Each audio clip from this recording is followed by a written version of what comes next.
Drought, water restrictions, the choice of washing your clothes or washing your dishes.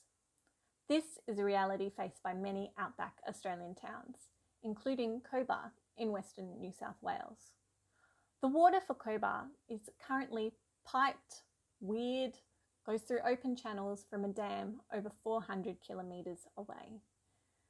The Burrendong Dam was expected to run dry in May 2020, and this is just one of many times this dam was expected to run dry. For Cobar to have any growth in agricultural or mining industries, there needs to be a secure water supply. But there is little information known about the groundwater of the area. It's generally considered way too salty for drinking or commercial use. Yet there's bores pumping fresh water. So what's going on with the groundwater of the Cobar area? Geophysics uses maths, physics and geology to see what's below our feet. We all know not to use a hairdryer while in a bathtub. That's because water can change the flow of electricity. Likewise, if you have water in a rock, it can change the flow of electricity or changes the conductivity of that rock.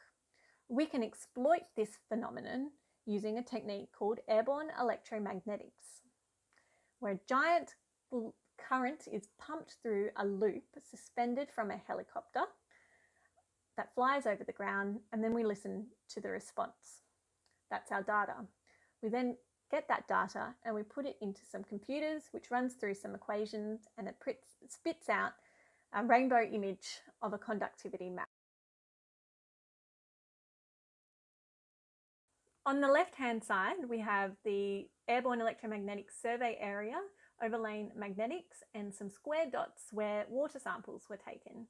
And on the right-hand side, we have the result of the airborne electromagnetic data being put into conductivity sections.